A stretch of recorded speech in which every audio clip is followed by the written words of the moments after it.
very honored, and we want to bring here some light for what is going on in Brazil. My name is Eduardo Bolsonaro. I'm the most voted ever congressman in the history of Brazil, also son of President Bolsonaro and former chairman of the Foreign Affairs and National Defense Committee.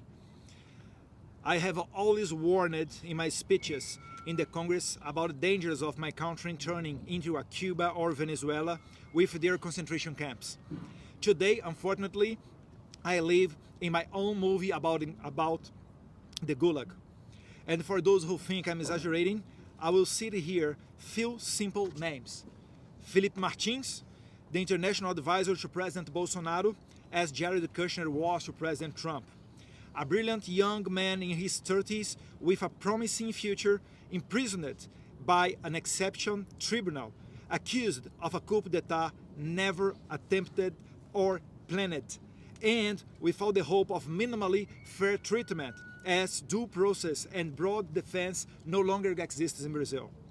Colonel Câmara, the Bolsonaro security detail, who is now also in jail accused of an imaginary coup d'etat. And like them, veterinarians, gospel singers, sign language interpreters, comedians as Bismarck Fulgas, and even a homeless and a person diagnosed with a high degree of autism, all of them imprisoned, accused of a coup d'etat. It's very clear that all this oppression and cruelty is just a step towards the ultimate goal, to imprison my father, the president who dared to put the interests of Brazilians first. My father is now prosecuted and slandered in the most various ways. As in every tyranny, the limit of the ridiculous no longer exists. And he even faces the accusation of having committed the terrible crime of disturbing a whale. That's not a joke. He's criminally charged for passing by a whale on a jet ski. And the most impressionable thing is the complaint was made by Lula da Silva's environmental minister. This is more ridiculous than what Trump is having as charged here in the United States. My father is also accused of attempting a coup d'etat when he was no longer president.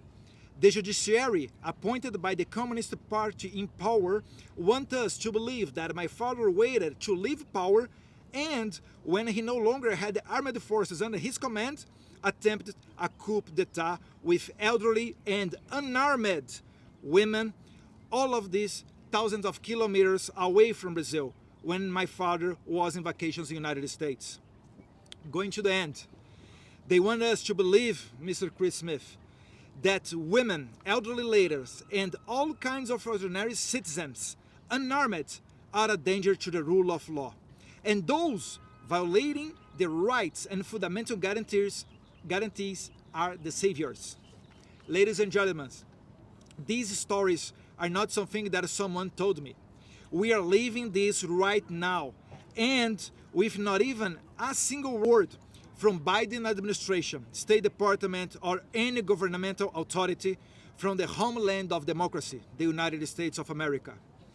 The dozen colleagues that are following me here also will talk about terrifying situations. Brazil, unfortunately, is not a democracy anymore. Thank you. Thank you very much. Thank you, Mr. Eduardo.